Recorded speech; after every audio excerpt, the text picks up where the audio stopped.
अगर कोई फल अंदर से सड़ रहा है तो उसके छिलके पे पानी डाल के आप उसे कब तक ताजा रखोगे? वो सड़न कभी ना कभी ऊपर तो आती है। कि जिंदगी में ना रास्ता आपको ही तय करना है, चाहे वो आपके फ्रेंड्स हैं, मेंटोर्स हैं, फैमिली मेंबर्स हैं, वो अलग अलग समय में शायद हाथ पकड़ेंगे, मेन लाइन तो आपकी ही होती है। और यहाँ दो जुड़ कैसे रहे कि भाई ये मुझे पूरा करेगी, मैं इसे पूरा करूंगा। We complement each other fantastically well. यहाँ दो भिखारी इसी चक्कर में रिलेशनशिप में आ रहे हैं कि ये मुझे पूरा करेगी, मैं इसे पूरा करूंगा। शुरू में तो सब बड़ा रोजी कोजी है, अच्छा लग रहा है, पर थोड़े समय के बाद अब इस एक को ये लगेगा कि मेरे तरफ से ही तो जा रहा, उधर से तो आ ही नहीं रहा, मैं ही सेंड कर रहा हूँ। इमोशनल इन्वेस्टमेंट चल रही है, फाइनेंशियल चल रही है, हर तरीके से, उधर से तो कुछ आ ही नहीं रहा। तो फिर होगा लड़ाई झगड़े की शुरुआत कि तुम तो अब बदल गए हो, तुम तो पहले ऐसे नहीं थे, जब मिले थे तब तो ऐसे नहीं थे। जब हम सोशल मीडिया की बात करते हैं, क्योंकि वो जो मैंने 2014 में ब्लॉग लिखा था अटेंशन डेफिशिएंसी सिंड्रोम, उसमें पॉइंट ये कि we are flooded with information. और जब किसी चीज की बाढ़ आती है ना, तो आपकी जिम्मेदारी शायद ज्यादा बढ़ जाती है तो उस बाढ़ में से मुझे चुनना क्या है। पॉवर्टी कॉन्शियसनेस अभी भी हिंदुस्तान में बहुत है कि नौकरी नहीं मिली तो क्या होगा। यार ये जो गाय बैल बाहर जानवर जीव जंतु घूम रहे हैं, ये जो अर्थ वॉर्म है, ये कोई करियर बना है इन्होंने रोटी खाने के लिए? वो भी जिंदा हैं, वो भी रह लेते हैं। तो एक इंसान के तौर पे इतना कमजोर क्यों समझते हो कि हम अपने लिए खाना और छत नहीं जुटा सकते? Welcome to our new podcast. आज के हमारे गेस्ट हैं सतेंद्र तिवारी सर, जिनसे करियर बिल की शुरुआत हुई थी और जो इंग्लिश पढ़ा रहे हैं 10 साल से भी ज़्यादा उनको हो चुके हैं। आज उनसे बात करने की कोशिश करेंगे। जो वो गहरी बातें करते हैं क्लास के बीच में, लेक्चर के बीच में, उनके ऊपर हमने बहुत सारे डिस्कशन किया है। तो ये मैं जो इंट्रो है वो वीडियो के एंड में इसलिए शूट कर रही हूँ कि हमने बहुत हैवी बातें करी है। तो एक रिक्वेस्ट है कि आप प्लीज़ पूरी वीडियो एंड तक देखना, आपको बहुत कुछ सीखने को मिलेगा। अच्छा सर, जैसे स्टूडेंट्स को पता है कि आप इंग्लिश के तो टीचर हो ही बढ़िया, बट आप बीच बीच में ना बहुत खतरनाक से हिंदी भी बोल देते हो। तो वो इंटरेस्ट कैसे कि हिंदी भी और इंग्लिश भी? अगर आप देखोगे इन जनरल, तो अगर कोई एक भाषा में अच्छा है, एक लैंग्वेज में अच्छा है, तो आपको जनरली दिखाई देगा कि वो बाकी भाषाओं में भी अच्छे होते हैं। और डेफिनेटली जब हम जैसे इंग्लिश की अगर हम बात करें तो बाहर की भाषा है डेफिनेटली, तो इसको आप रिलेट करते हो अपने मदर टंग से। तो अगर आपकी हिंदी अच्छी है तो फिर शायद इंग्लिश भी अच्छी होती है। तो और मेरा जो मीडियम भी रहा वो 10वीं तक हिंदी माध्यम ही रहा है। और ये बहुत सारे बच्चों का सवाल भी होता है, इवन जब हम पढ़ाते भी हैं कि सर हम तो हिंदी माध्यम बैकग्राउंड से हैं, क्या मुझे इंग्लिश आ जाएगी क्या? तो शायद उनको मेरे इस एग्जाम्पल से थोड़ा कॉन्फिडेंस भी आता है कि नहीं, वो भी अच्छे तरीके से कर सकते हैं। और अगर स्कूलिंग की बात करूं तो 10वीं में मेरे संस्कृत में थे 97 मार्क्स, और इंग्लिश में थे 92, और हिंदी में भी थे आई थिंक 89। तो भाषाओं पे रहा है कमांड। वैसे मैं इंजीनियरिंग बैकग्राउंड से हूँ। ओके, ठीक है। नहीं, जैसे इंडिया में होता है कि इंडिया में स्पेसिफिकली ये है कि अगर कोई इंग्लिश में बात कर दे तो ऐसा लगता है कि या ये तो बहुत ही अच्छा इंसान है या बहुत ही सुपीरियर है।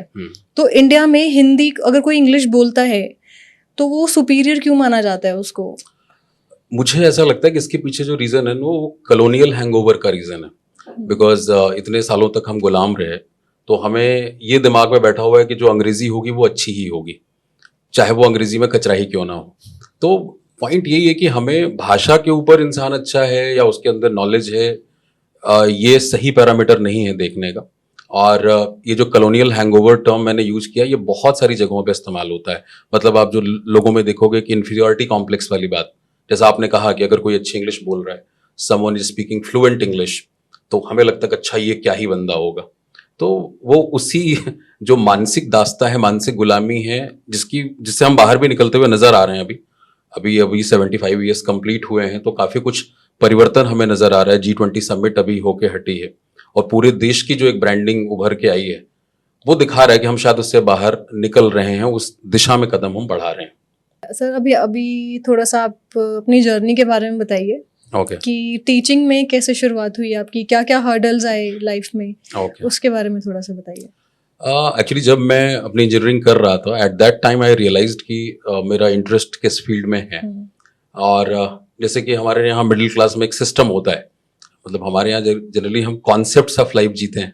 तो अगर आप पढ़ने में अच्छे हैं 10वीं तक तो शायद आप PCM लोगे, थोड़े और कमजोर हो तो आप PCB लोगे, फिर कॉमर्स और फिर आर्ट्स, जो कि टेक्निकली गलत है, लेकिन हमारी अपब्रिंगिंग इसी तरीके से होती है। और एक समय तक शायद हमारे जीवन के डिसीजंस पे हमारा कंट्रोल भी नहीं होता। तो मैंने वो सारी चीज़ें करी, इंजीनियरिंग करी, बट उस दौरान मुझे ये समझ आने लग गया कि यार सारी चीज़ें तो घूम फिर के इंसानी माइंड के आसपास ही घूम रही हैं। हम चाहे मार्केट फोर्सेस देखें, इकोनॉमी देखें, जॉब का सेक्टर देखें, हर जगह माइंड को ही ऑपरेट किया जा रहा है।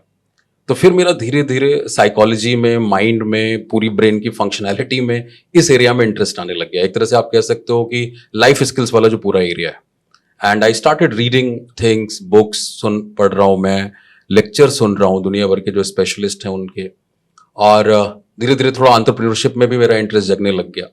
इसकी शुरुआत तब हुई जब मैं अपने फाइनल ईयर इंजीनियरिंग में, ट्रेनिंग का होता है पोर्शन लास्ट सेमेस्टर के अंदर, तो मैं उस समय चंडीगढ़ में था और जिस कंपनी में मैं ट्रेनी था वहीं के लोगों को 60 मिनट्स का एक सेशन मैंने दिया सेल्फ अवेयरनेस के ऊपर।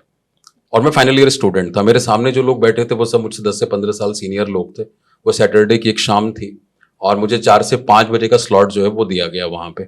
और वहाँ पे ऐसे लोग भी थे जो पटियाला से अप डाउन करने वाले लोग थे, यानी उन्हें 1 घंटे करीब जाने में लगता। लेकिन वो 4 से 5 घंटे का सेशन 5:30 तक चला गया and nobody realize that. On that very day I realized कि यस आई हैव समथिंग, जो कि शायद ऐसे लोगों को अगर बांध के रख सकता है जो मेरे से 10 से 15 साल सीनियर हैं, तो कुछ तो है मेरे अंदर काम का। अब वहां से क्या हुआ कि उस सेशन के बाद उस कंपनी ने मुझे जॉब ऑफर करी, बट उसमें मैं जॉब करने के मूड में नहीं था, तो वो मैंने ऑफर डिक्लाइन किया। बट वो क्या करते थे कि वो अलग अलग इंजीनियरिंग कॉलेजेस में जा करके सेशंस किया करते थे इंजीनियरिंग के स्टूडेंट्स के बीच में अपने ट्रेनिंग प्रोग्राम्स को लेकर के, और इसके लिए वो अपने एक्सपर्ट्स को ले जाते थे जो टेक्निकल होते थे या एचआर के लोग होते थे। तो उन्होंने मुझे वो काम ऑफर किया और मैंने वो एक्सेप्ट कर लिया, और उसमें मुझे जो पेमेंट मिलती थी वो उस समय 1500 रुपीज फॉर अ 50-मिनट टॉक मिलता था। तो अगर मैं एक दिन में, जैसे एक रीजन के अंदर 3 इंजीनियरिंग कॉलेज हैं और सुबह से लेकर शाम तक मेरी 3 टॉक हो गई, तो मेरे 4500 बन गए। और मैं ये बात कर रहा हूँ 2011 की। उस टाइम आप कॉलेज में थे? हाँ, कॉलेज का फाइनल ईयर था, मतलब फाइनल ईयर खत्म होने के बाद, प्रोसेस पूरा होने के बाद ये जर्नी शुरू हुई। फिर जब मैं इंजीनियरिंग कॉलेजेस जाने लग गया, वहाँ के भी प्रोफेसर्स जो हैं वो आकर के तारीफ किया करते थे मेरे टॉक की। मुझे याद है कि इंजीनियरिंग कॉलेज में एक इंडियन आर्मी से रिटायर्ड थे वो, और मैकेनिकल में थे। उन्होंने आगे कहा कि बेटा आपने जिस तरीके से, खिचड़ी के तरीके से हिंदी, संस्कृत, इंग्लिश, फिल्मों की बातें और क्या क्या सब करके जो डिस्क्रिप्शन दिया वो बहुत अच्छा लगा।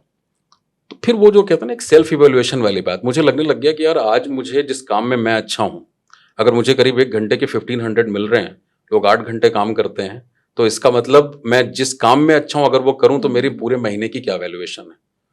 और इसीलिए शायद किसी जॉब में कभी इंटरेस्ट डेवलप नहीं हो पाया। I didn't write any government exam so far, मैंने वो कभी नहीं लिखा। उसके बाद फिर थोड़ी सी चीज़ें चेंज हुई, तो मैं एक इंजीनियरिंग कॉलेज में टीपीओ के तौर पर काम करता था, ट्रेनिंग प्लेसमेंट ऑफिसर।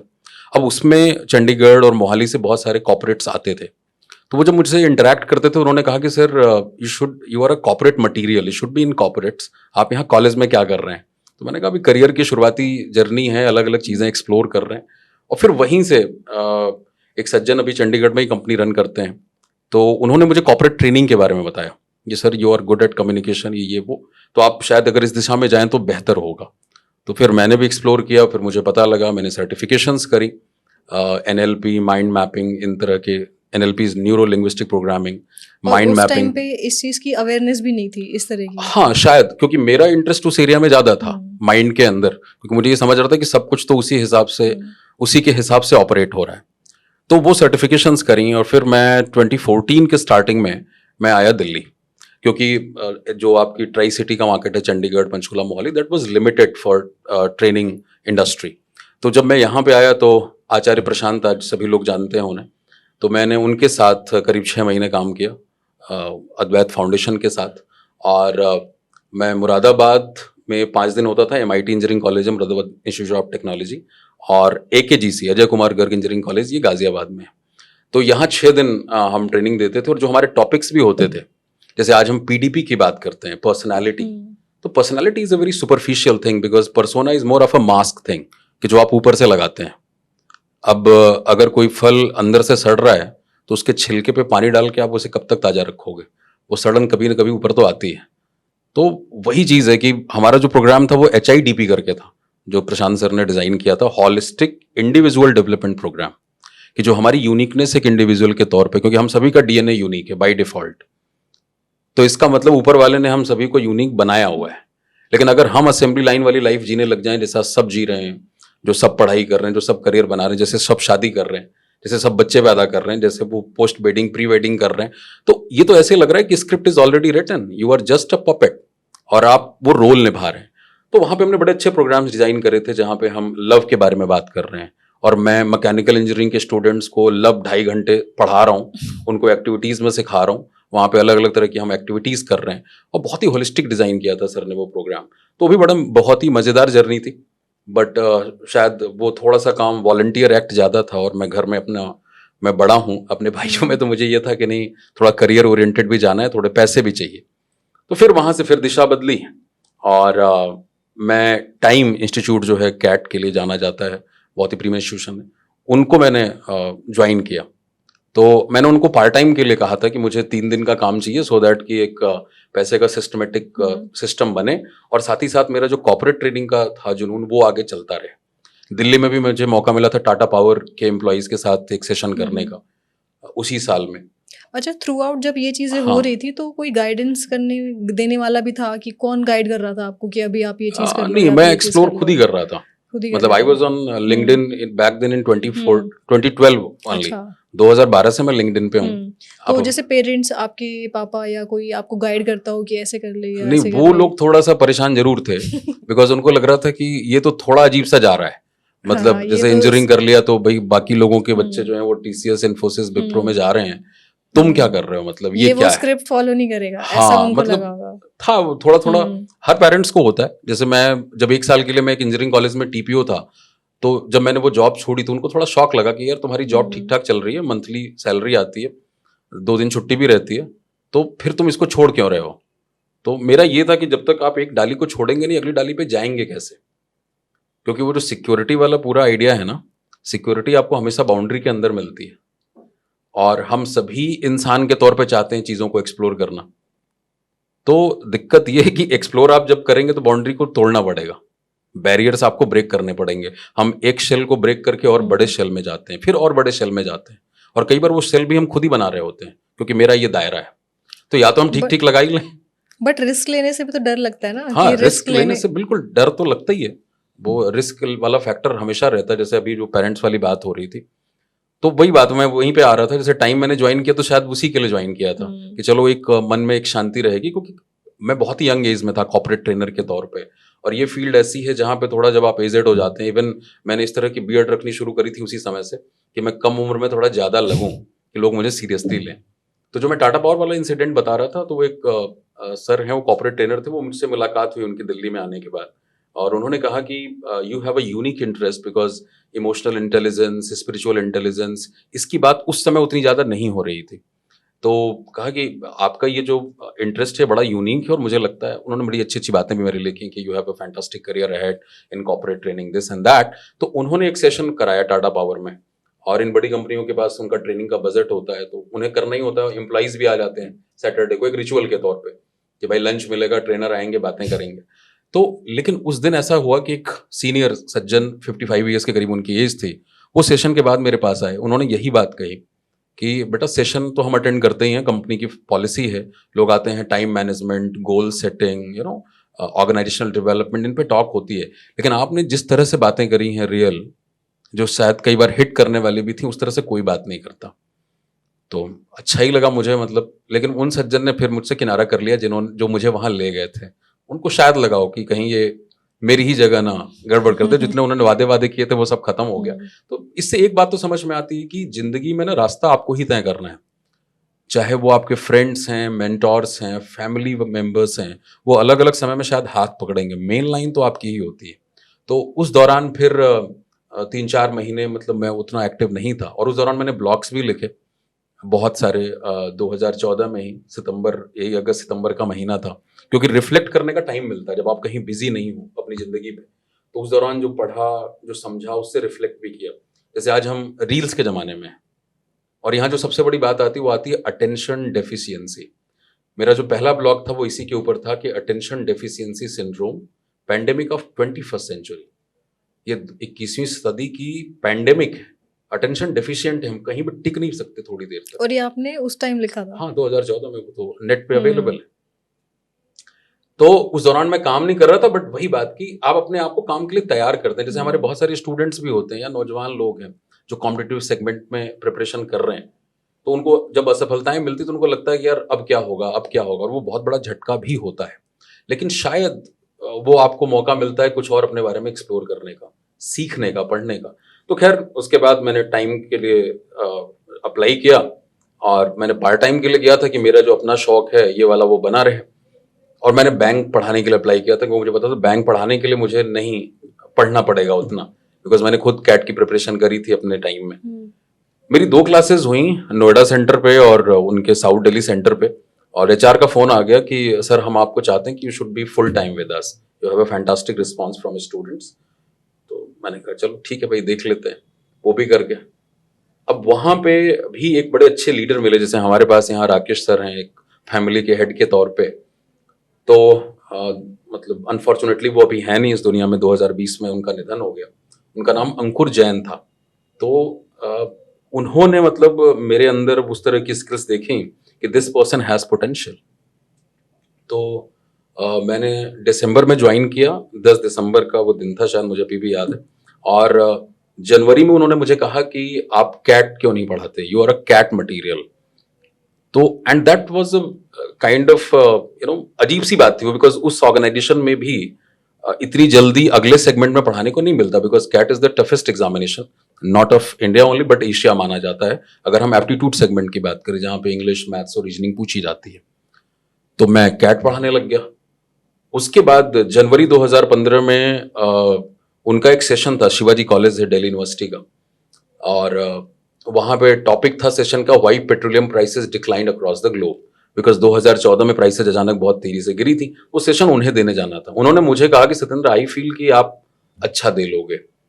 तो और वो चीफ नॉलेज एक्सपर्ट थे, हेड थे वो इंग्लिश विंग के, वो इतना विश्वास जता रहे हैं। उन्होंने सारा कंटेंट प्रोवाइड किया मुझे। मैंने 26 जनवरी की छुट्टी में वो 7-8 घंटे लगा के पढ़ा, बिकॉज जिनको सेशन देने जाना था वो भी एलीट बच्चे थे, डीयू का कॉलेज था वो भी, और उस समय एक स्पेशल कोर्स उनका चलता था, मुझे अभी नाम नहीं ध्यान आ रहा। मतलब वो बच्चे ऐसे थे जो सब 90% 95% वाले बच्चे थे, उनके प्रोफेसर्स भी साथ में थे।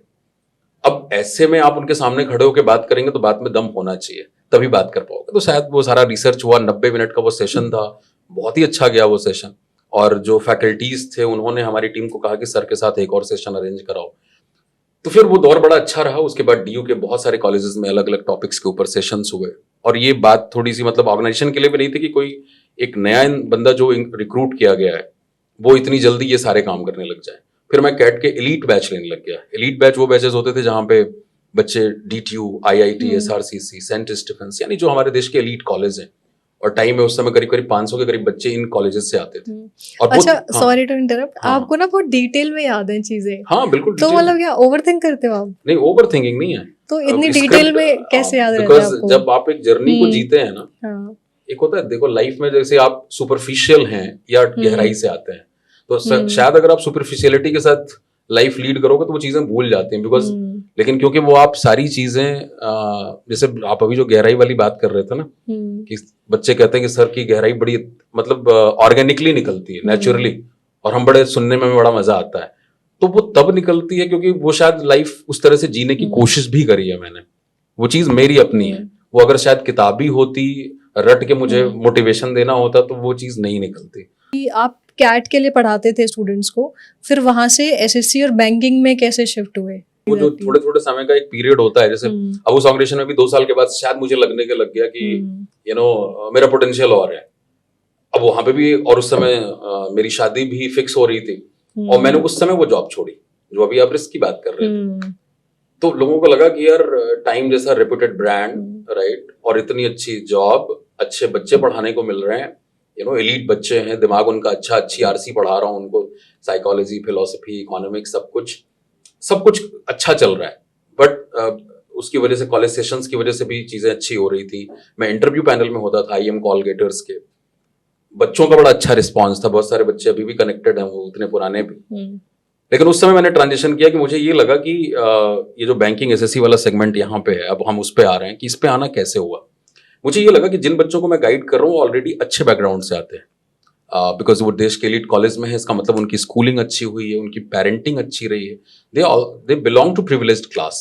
अगर मैं उनको थोड़ा सा हेल्प करके उनको पॉलिश करके आईएम्स में भेज सकता हूँ, प्रीमियर बी स्कूल्स में भेज सकता हूँ, तो जो ये वाला सेगमेंट है हमारे एसएससी और बैंक का, ये एक्चुअली मिडिल क्लास का है। और यहाँ पे बच्चा लैंग्वेज की वजह से बहुत स्ट्रगल करता है। इवन आप देखोगे तो जो ग्रुप डी के पेपर्स हैं उनमें ज्यादा बच्चा इसीलिए जाता है क्योंकि वहां पे इंग्लिश नहीं पूछी जाती। उसको ये लगता है कि यार ये बड़ा मुश्किल काम है, ये तो नहीं ही होगा। तो मुझे वो चीज थी कि भाई उन बच्चों के अंदर कॉन्फिडेंस इंस्टिल करना है कि आपके लिए भी ये काम आसान है। तो उसके बाद से फिर ट्रांजिशन हुआ, फिर एक और ऑर्गेनाइजेशन मैंने ज्वाइन किया। वही मतलब जब मैंने शिफ्ट किया तो जो एक्सपीरियंस रहा वो भी बड़ा अच्छा रहा। अपने आप में बड़े सारे चेंजेस करने पड़े, बिकॉज जो कंटेंट शायद हम एक कैट के बच्चे को 20 मिनट में समझा सकते हैं, वो एसएससी के बच्चे को लग जाता था 1 घंटे 1.5 घंटे। तो हाँ, मैंने भी बहुत कुछ सीखा, क्योंकि भाई अगर मैंने ये डिसीजन लिया है कि मुझे हेल्प करना है इन तरह के बच्चों को, तो पहले मुझे उनके लेवल पे उतरना पड़ेगा, फिर उनका हाथ पकड़ के मैं उनको ऊपर लेके आ सकता हूँ जहां उनको आना चाहिए। तो ये जर्नी भी बड़ी एक्साइटिंग रही और बड़े अच्छे फीडबैक मिले। यहाँ से आप राकेश सर से कैसे मिले? क्योंकि जो मेरा डिसीजन था बैंकिंग और एसएससी के बच्चों को पढ़ाने का, फिर जब आया मैं इस सेक्टर में तो मुझे पता लगा कि इसमें तो सबसे बड़ा नाम राकेश सर का ही, बिकॉज मुझे इस इंडस्ट्री का आइडिया भी नहीं था, बिकॉज मैं दूसरे सेगमेंट से बिलोंग करता था। और उसी समय राकेश सर ने एक वीडियो यूट्यूब पे डाली थी अपने चैनल पे कि अगर आप पढ़ाने के लिए पैशनेट हैं और हैं तो आप मुझसे आकर के जुड़िए। उन्होंने एक नंबर भी वहां पे डाला। तो फिर उसके जरिए कुछ कांटेक्ट हुआ, कुछ और कॉमन टीचर्स भी मिले, उनके जरिए फिर मुलाकात हुई सर के साथ। बहुत ही अच्छी मीटिंग रही। और सर किस तरह की पर्सनालिटी है वो सभी को पता है, बहुत ही हम्बल, बहुत ही डाउन टू अर्थ। और उन्होंने फिर अपने साथ पढ़ाने का मुझे मौका दिया ऑफलाइन क्लासेस में, और ये शुरुआत हुई मुझे लगता है जुलाई 2018 में। तो सर के साथ इंग्लिश स्पेशल बैच ऑफलाइन में आना शुरू हुआ और आई थिंक 3 महीने हमारे बीते थे।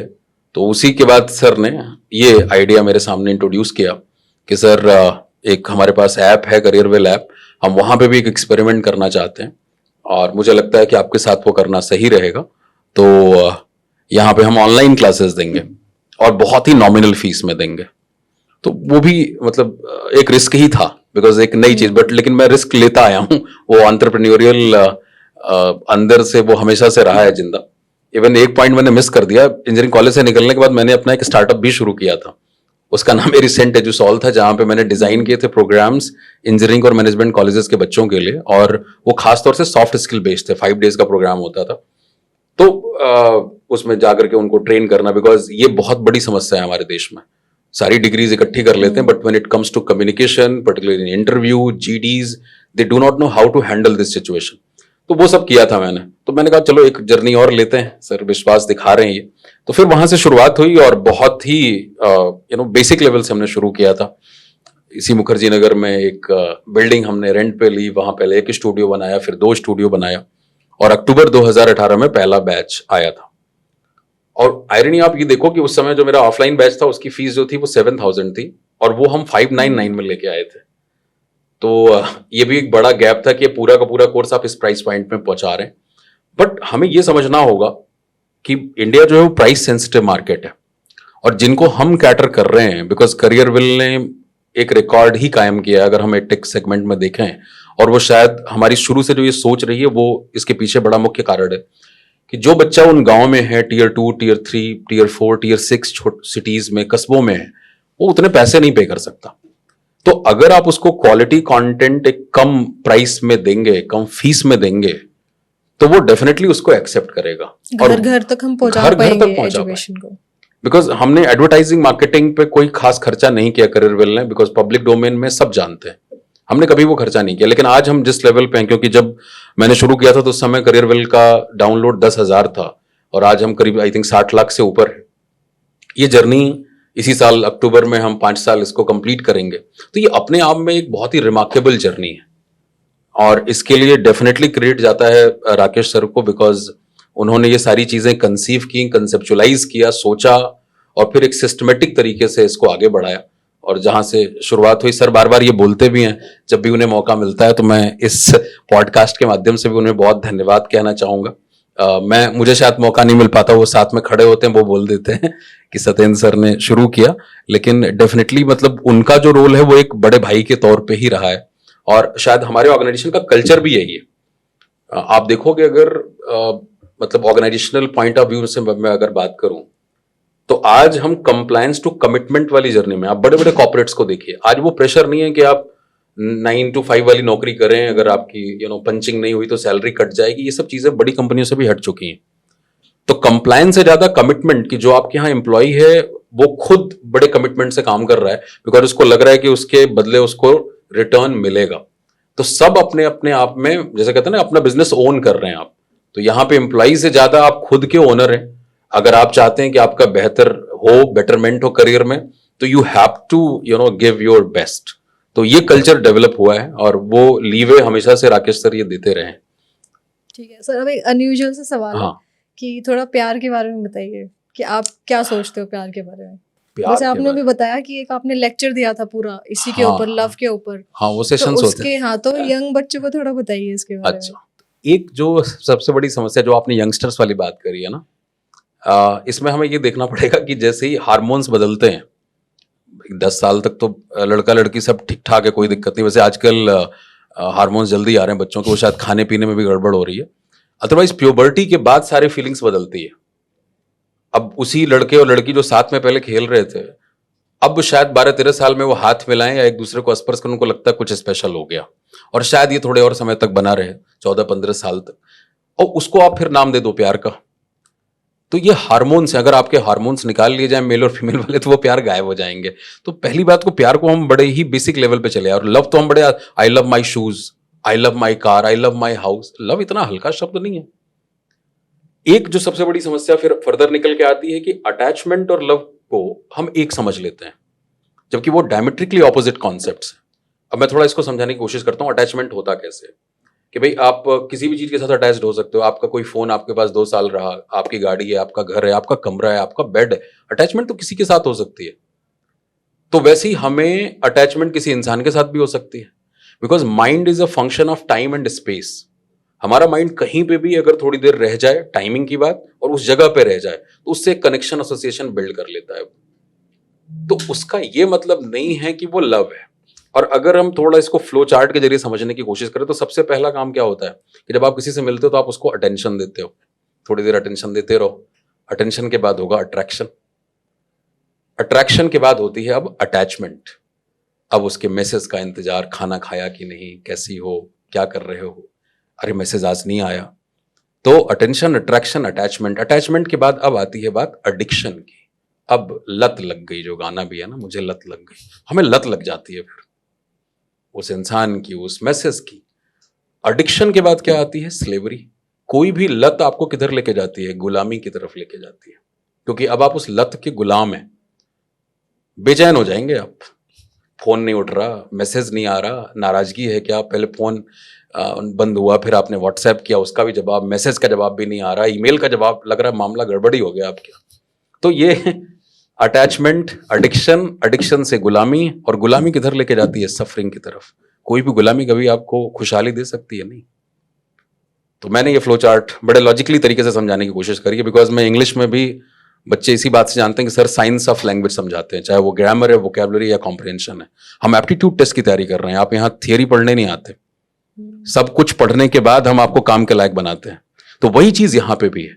तो आपने क्या देखा कि अटैचमेंट जो है वो सफरिंग तक लेके जाएगी, और यहां दो जुड़ कैसे रहे कि भाई ये मुझे पूरा करेगी, मैं इसे पूरा करूंगा। We complement each other fantastically well. यहां दो भिखारी इसी चक्कर में रिलेशनशिप में आ रहे हैं कि ये मुझे पूरा करेगी, मैं इसे पूरा करूंगा।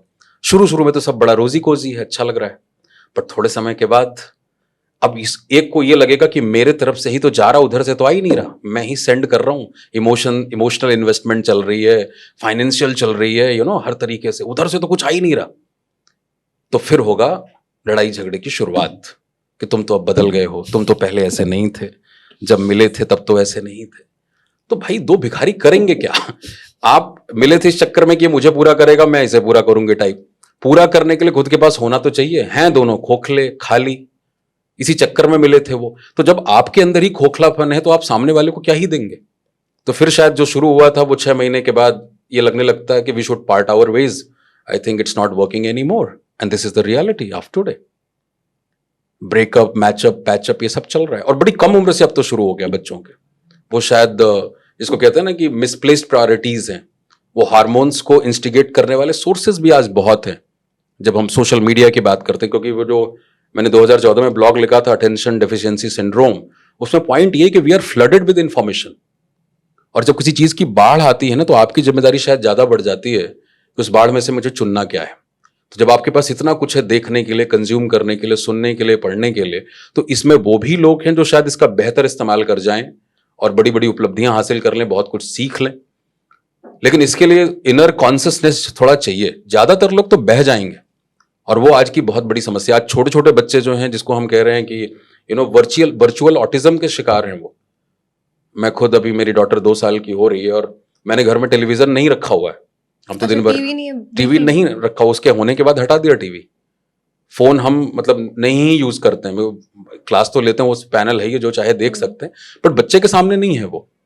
क्योंकि आज आप अगर ऑब्जर्व करो तो छोटे छोटे बच्चे, और बहुत सारे पेरेंट्स भी शायद इस बात से इत्तेफाक रखेंगे, उनके बच्चे बोल नहीं रहे हैं, क्योंकि वो उनको बड़ा आसान सा लगता है कि इसको स्क्रीन दे दो खाना खिलाने के लिए।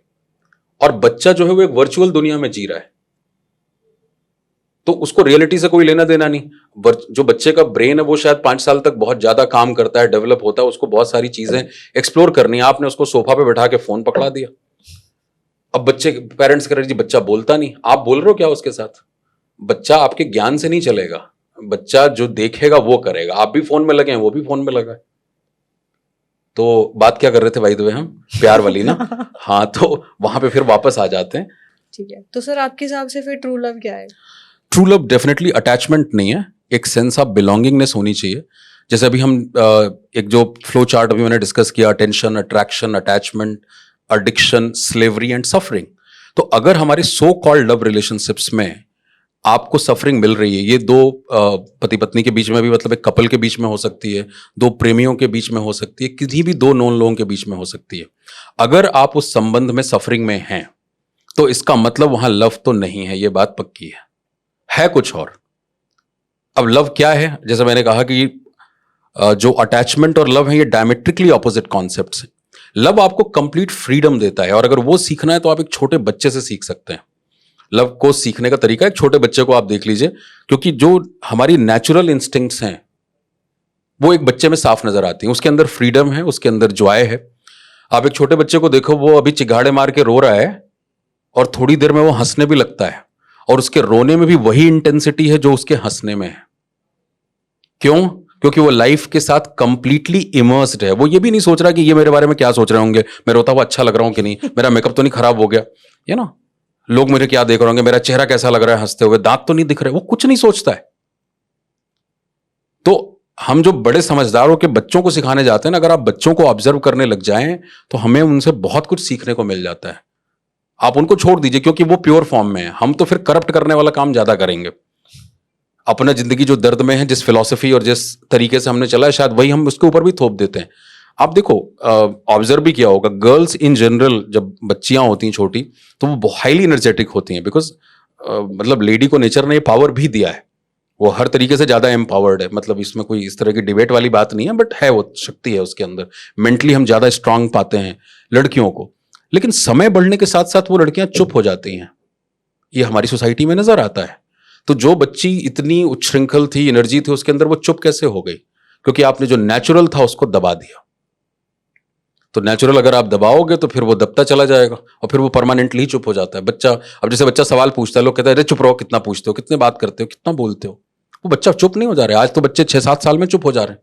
आपके पास पैसा है, घर है, आपने कमरा भी दे रखा बच्चे के लिए अलग। हमारे अंदर पूरा का पूरा सिस्टम ये एहसास कराता है ना कि आप अधूरे हैं, आप अपूर्ण हैं।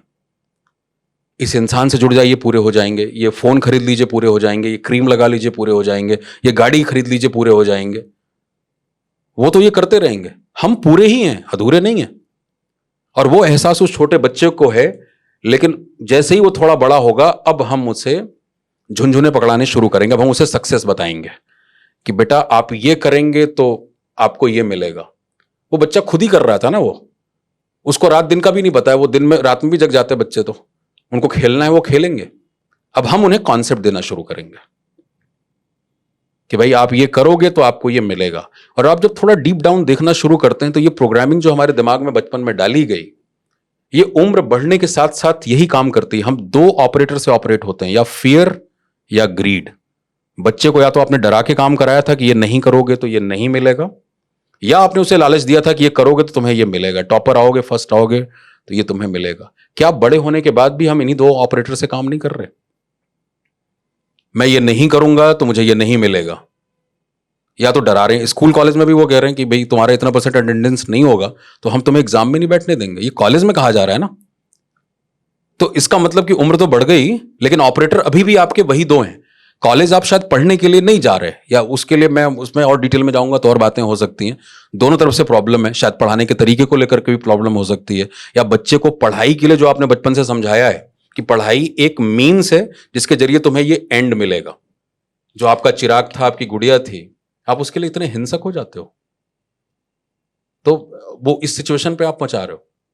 और तो आपके हिसाब से एज अ पेरेंट वो अपने बच्चों की मेंटल हेल्थ कैसे अच्छी रख सकते हैं, क्योंकि ये मेंटल हेल्थ में ही कंसिडर करेंगे। बिल्कुल, मेंटल हेल्थ के साथ साथ, जैसे मेंटल हेल्थ तो हमने एक टर्म दे दिया इस तरीके से, लेकिन इसके पीछे आप देख रहे हो कि कितना मतलब एक सीरीज ऑफ इवेंट्स है।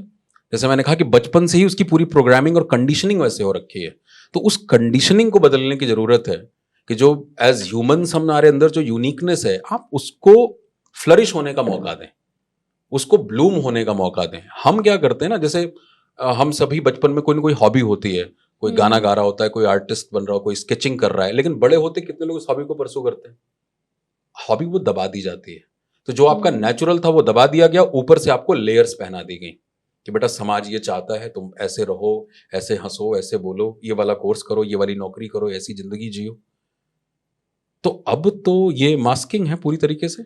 और आपको फिर इसमें फ्रस्ट्रेशन होती है कि नहीं होती है?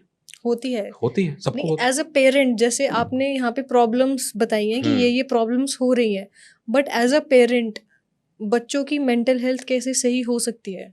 सॉल्यूशन क्या है उस चीज का? सोल्यूशन यही कि पहली बात तो आप प्रॉब्लम को एक्सेप्ट करें, बिकॉज किसी चीज का इलाज तब होता है ना जब बीमारी को आप एक्सेप्ट करें। हम कई बार सीधा इलाज की तरफ भागते हैं कि इसका क्या इलाज है। जैसे बच्चे कहते हैं सर क्या कर लें, एक पॉइंट बता दो। ऐसे नहीं होता, पहले आप प्रॉब्लम को समझिए, उसके बाद इलाज की बात होती है। तो अगर प्रॉब्लम समझ आएगा तो इलाज पेरेंट्स खुद ही कर लेंगे। उसमें सबसे पहला तो तरीका यही कि आप अपने बच्चे से संवाद करिए, बातचीत करिए। उसकी जो ये वाली आदत है कि आपने उसको सामान दे दी, चीजें दे दी, फोन दे दिया, घर दे दिया, कमरा दे दिया, गाड़ी दे दिया, आपको लगता है कि एज अ पेरेंट आपकी जिम्मेदारी पूरी हो गई। ये आप शायद ना भी दें, लेकिन बच्चे से अगर बातचीत करें, कम्युनिकेट करें, तो ये ज्यादा जरूरी है। कई बार वो स्कूल और कोचिंग की जिम्मेदारी समझ लेते हैं। पेरेंट्स ऐसी बातें करते हैं, हम आपको फीस पे करते हैं, तो आपकी जिम्मेदारी है, हमारे बच्चों को आप देखें। तो एज अ पेरेंट बनना मतलब बहुत जिम्मेदारी का काम है। माता पिता वैसे बन जाना इट्स अ बायोलॉजिकल प्रोसेस, उसमें कोई बड़ी मेहनत नहीं है, बट सही मायने में पेरेंट बन पाना अपने आप में बहुत बड़ा चैलेंज है कि आप, और खास तौर से आज के समय में जहां पे इतना कुछ आपके पास है कंज्यूम करने के लिए, आप उससे कैसे उस बच्चे को बचा पाएंगे, कैसे उसको सही तरीके से गाइड कर पाएंगे? तो उसमें कम्युनिकेशन का बहुत इंपॉर्टेंट रोल है। जो आपके सवाल का जवाब है कि क्या पेरेंटिंग करें, पेरेंट्स क्या करें इसके लिए, उनकी पेरेंटिंग में क्या चीज होनी चाहिए, तो वो एक ऑनेस्ट कम्युनिकेशन होनी चाहिए बच्चे के साथ कि वो आपसे कुछ छिपाए ना। अगर आप उसको चुप कराना शुरू कर देंगे तो वो चुप ही हो जाएगा और फिर वो किसी और रास्ते पे निकल जाता है। तो जैसे हम जो ये फ्रेज यूज करते हैं ना, आई लव यू, इसमें आई ज्यादा हावी होता है, लव कम होता है। मैं तुमसे प्यार करता हूं, तुम कैसे नहीं करोगी, राइट? जब हिंदी अखबारों में वो लाइन आती है ना, प्रेमी ने प्रेमिका की चाकुओं से गोद कर हत्या की, अब लाइन लिखने वाले को शर्म तो आती नहीं, वो लिख देता है प्रेमी और प्रेमिका चाकुओं से गोद कर हत्या करेंगे। जो ये मेरा शब्द है ना, ये हिंसा का मूल है। अब आपको एक और झटका लग सकता है कि ये क्या हुआ। मेरा जो शब्द है ये हिंसा का मूल है। कैसे है?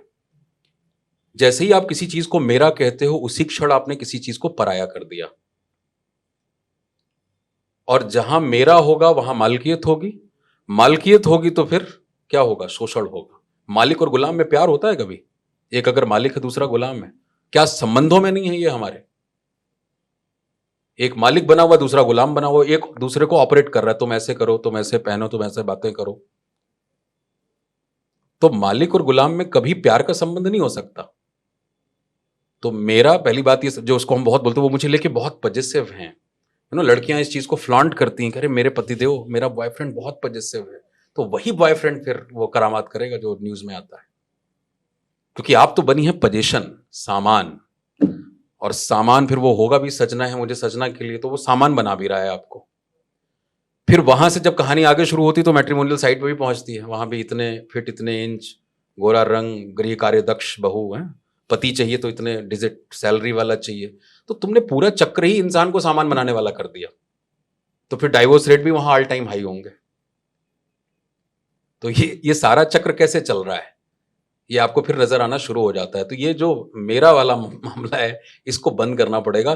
प्यार वाली आंखें सभी को समभाव से देखती हैं, ये बहुत इंपॉर्टेंट है समझना। जो हम अटैचमेंट और लव को डायमेट्रिकली ऑपोजिट बता रहे थे, तो अटैचमेंट में डिपेंडेंसी होगी ना, जिसके ऊपर आप डिपेंड हैं, अटैच्ड हैं, वो चला गया, दर्द दुख आ गया। लव में डिपेंडेंसी नहीं है। और लव करने वाला इंसान पहले अंदर से अमीर होना चाहिए। जिस भिखारी खोखलेपन की हम पहले बात कर रहे थे कि दो भिखारी मिल रहे तो वो लड़ेंगे ही। अगर आप अंदर से अमीर हैं ना, तो फिर आपको इस बात की चिंता भी नहीं होती कि अगर मैं दे रहा हूं तो सामने वाले से आ रहा है कि नहीं आ रहा है। फिर आपको इसकी चिंता होती भी नहीं, क्योंकि आपका अंदर भरा हुआ है, ओवरफ्लो हो रहा है। ले जाओ भाई, ले जाना है तो ले जाओ, प्यार ले जाओ, वैलिडेशन जो तुम्हें चाहिए ले जाओ, ले जाओ तारीफ। वहां खोखलापन नहीं है। तो मेरा ये, जैसे ही आप हटाएंगे, जैसे आप देखो ये हिंसक कैसे, जैसे कई बार लोग सोशल मीडिया पे फ्लॉन्ट करते हैं कि मैं कुत्ते का बड़ा प्रेमी हूं, आई एम अ डॉग लवर। तो वो कन्या जो है वो इंस्टाग्राम पे फोटो भी डाले कि वो अपनी BMW में भी घुमा रही है, लेकिन उसी बंगले के सामने ठंड में एक गली का कुत्ता कूकू करते मर जाएगा और उसको फर्क नहीं पड़ेगा। मैं इसी की बात कर रहा था। मेरा हिंसा का मूल है, क्योंकि वो मेरा कुत्ता है। वो सेइंग भी है ना, क्या बोलते हैं, मेरा कुत्ता टॉमी, तुम्हारा कुत्ता कुत्ता वाली बात सोशल मीडिया। हाँ, ਤੁਹਾਡਾ ਕੁੱਤਾ ਟੌਮੀ, हाँ, ਸਾਡਾ ਕੁੱਤਾ कुत्ता, ਕੁੱਤਾ। वही वाली बात। तो वहां कुत्ते से कहां प्यार है, मेरे से प्यार है। मेरा कुत्ता है तो वो मर्सिडीज में भी घूमेगा, बाहर वाला मर रहा है ना, तो वो हिंसा कौन कर रहा है, आप ही तो कर रहे हो। फिर आ जाओ उसी से ऑनर किलिंग पे भी। कोई जानवर कभी अपने बच्चे को मारता है क्या? इंसान मारता है ना।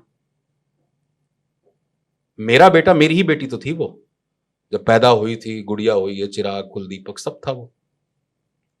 तो जब तक उसने सामान के तौर पे बिहेव किया, जैसे मैंने गाड़ी खरीदी है, मैं सर्विस कराता हूं, मैं पेट्रोल भराता हूं, डीजल भराता हूं, मैं जहां चाहूंगा वहां जाएगी।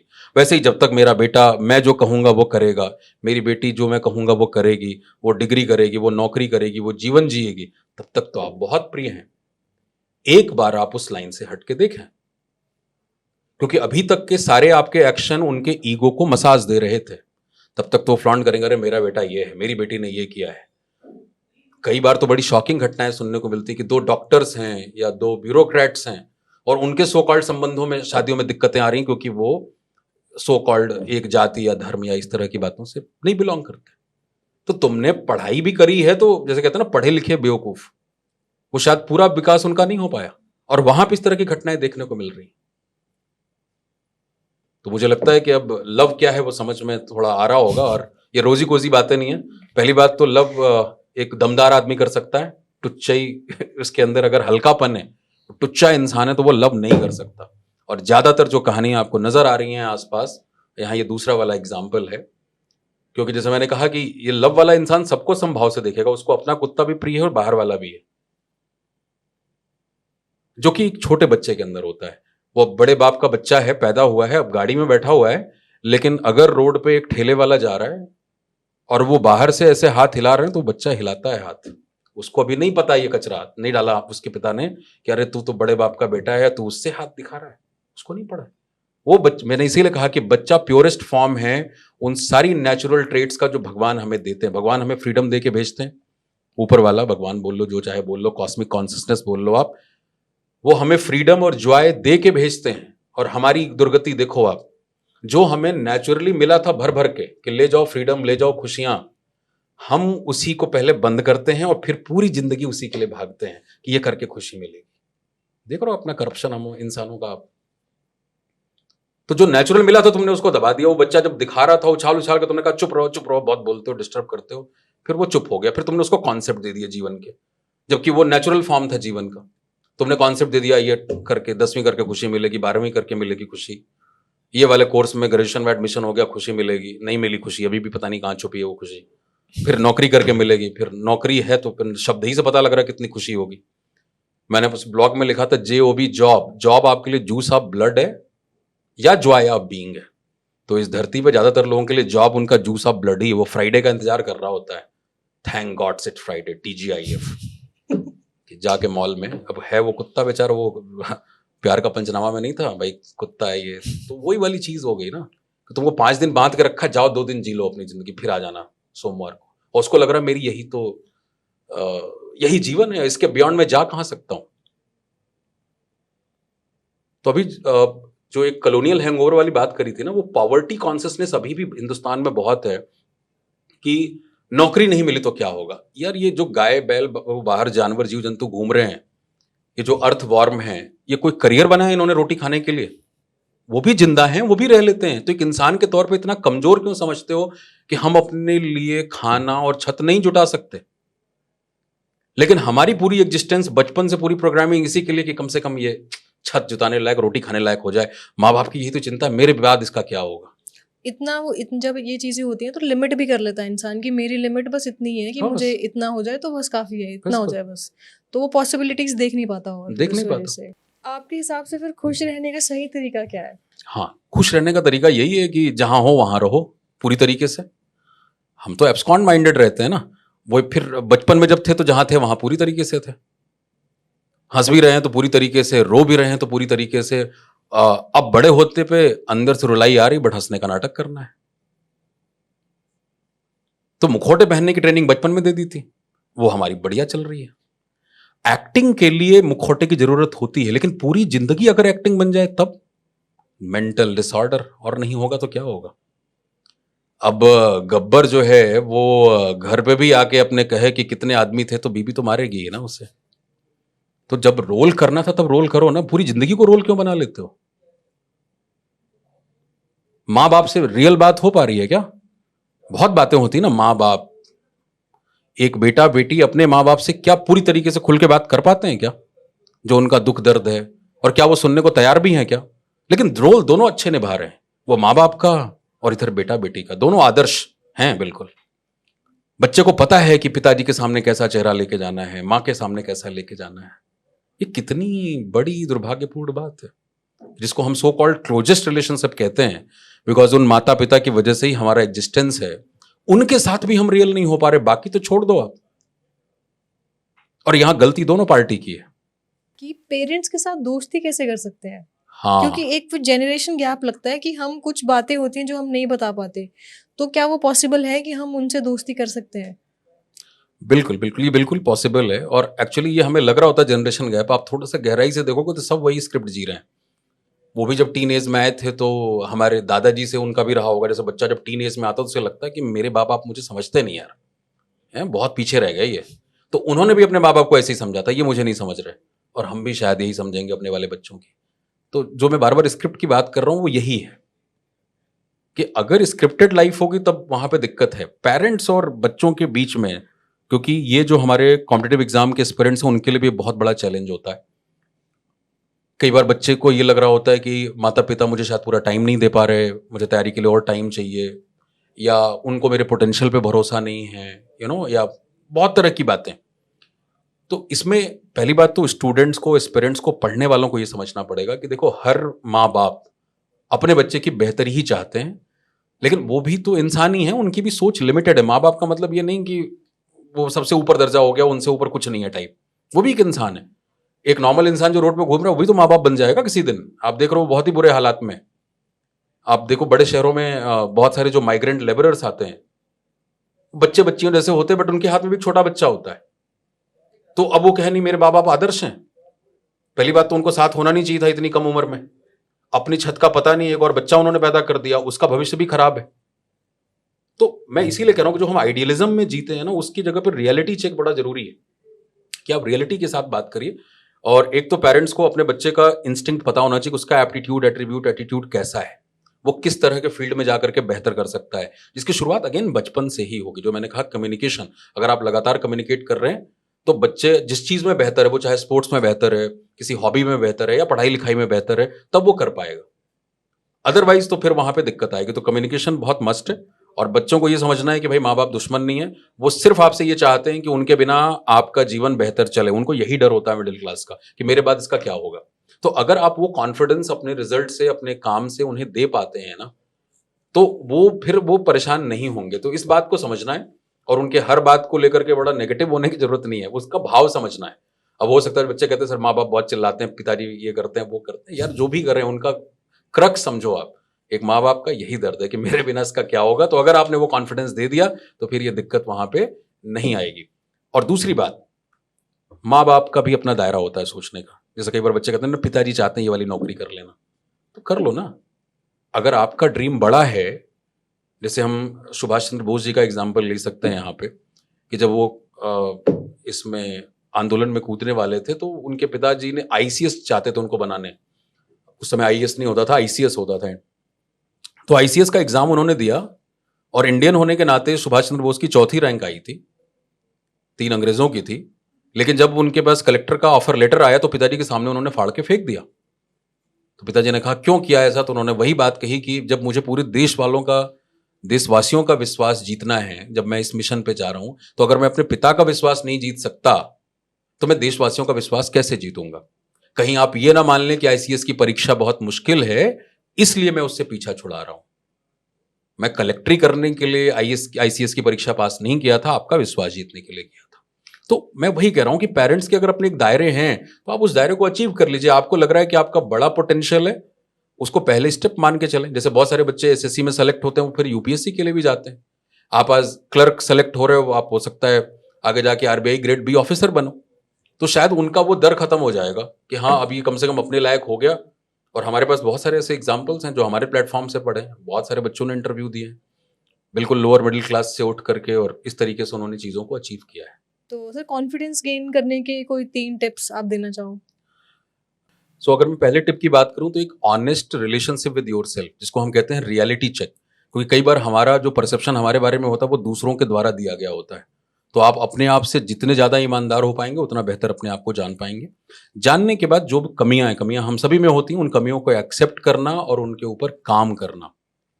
और जब उनके ऊपर आप लगातार काम करेंगे तो कॉन्फिडेंस आपका फाइनल प्रोडक्ट ही है। कॉन्फिडेंस हमारा लूज तभी होता है जब हम हैं अंदर से कुछ और बाहर दिखाने की कोशिश कुछ और कर रहे हैं।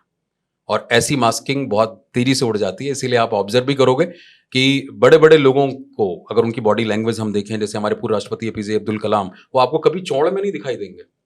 हमेशा ज्ञानी आदमी झुका हुआ नजर आएगा, क्योंकि आपका ज्ञान जैसे जैसे बढ़ता है आपको ये समझ आता है कि मुझे तो बहुत कुछ नहीं आता अभी, तो आप ऑटोमेटिकली हम्बल होते हैं। वहीं पे आप जाहिलों को देखेंगे, उनके अंदर अकड़ बहुत होती है। तो कॉन्फिडेंस को कभी भी मिसकंस्ट्रू मत करें कि आप चौड़ में खड़े हो तो ये कॉन्फिडेंस है। ऐसे कॉन्फिडेंस एसएसबीज के अंदर अच्छे अच्छे इंटरव्यू में 1 मिनट में उतार दिए जाते हैं। मैंने भी कई बार स्ट्रेस इंटरव्यू लिया है, तो बच्चे आंख लाल करके भी गए हुए हैं।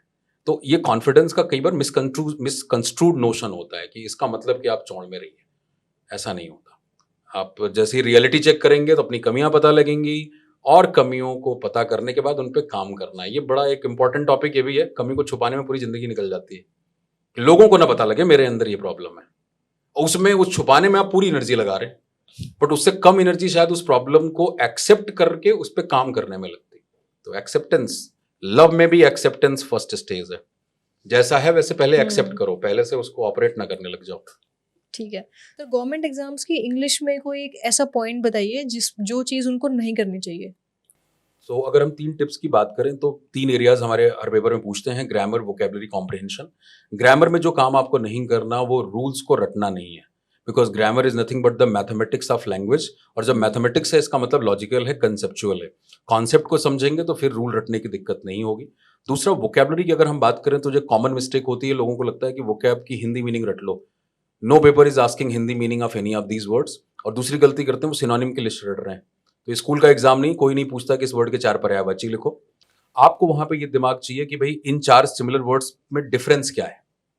तो your focus should be on differentiating synonymous words, जिसके टेक्निकल पैरामीटर्स होते हैं कॉनोटेशन, कॉलोकेशन, कॉन्टेक्स्ट। जैसे बहुत बेसिक सा एग्जांपल, मैसेकर, जेनोसाइड, कार्नेज, तीनों का मतलब नरसंहार है। एक मासूम बच्चा रट लेगा तीनों नरसंहार है, भाई तीनों अलग अलग है। मैसेकर है जलियांवाला बाग हत्याकांड, डेलिबरेट एंड इनडिस्क्रिमिनेट किलिंग।